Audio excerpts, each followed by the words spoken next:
Alright, me again. Still working on the supplements and whatnot. Not getting too many gains, hitting that 190 pounds still. Well, reading an old book lately. Got it from an old bodybuilding person I knew. Muscle Media 2000 used to come out of the book. It's called Underground Steroid Handbook.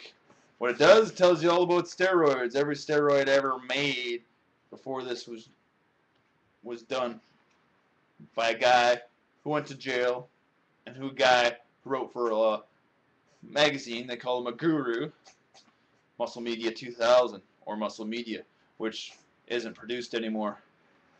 Tells you how to cycle up and down, saying you take a 250 milligram shot. If you're taking your first shot, take it 14 days, next one 14 days, then you take your next one 14 days, then you take your next one 7 days, then you take your next one 7 days, and then you take your next one 5 days, take your next one 5 days, then take your next one 4 days, next one 4 days, until you get down to one a day in the middle of the cycle, or every third day, or whatever you want it to be. And then you taper right back down, so you're 14 days apart. That way you're going up a ladder, then down a ladder, and spanning your positions a little further apart. Talks stuff like cypionate or deponate cypionate, which we have in Canada from our local pharmacies or our doctors, or decadurabolin, which is a depot durabolin they call it, or a propionate, and they also call it the exact same thing, a depot propionate. They don't call it cypionate or propionate or anything like that. We also have growth hormones, which is Humothorpe as well, which you have to take every single day, and not just one bottle or one shot for a couple months. You got to take it at least for a whole year.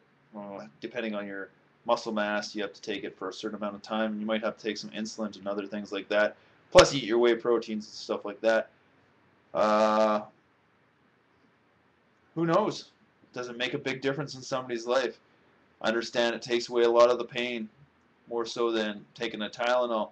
You kill yourself for 6-7 hours, get totally big and ripped.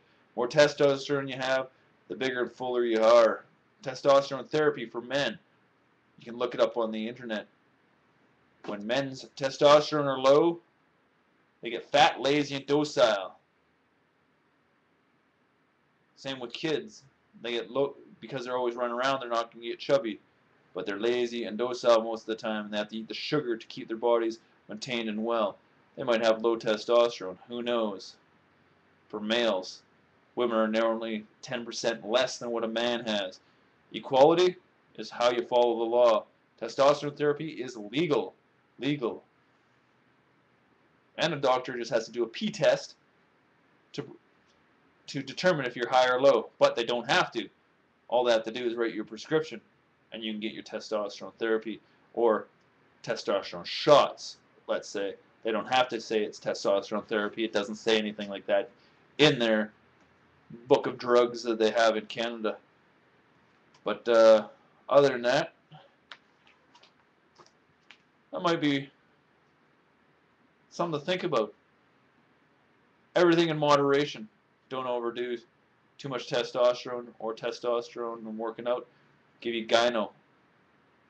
Gyno is bitch tits in women or men that make you look like you have a boob.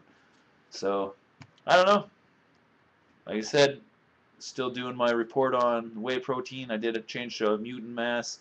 The other stuff was just less calories. I want to gain like 5-10 pounds because I'm lacking in a few areas. So, we'll see. Report on everything will be done again. Thanks for listening. Have a good night.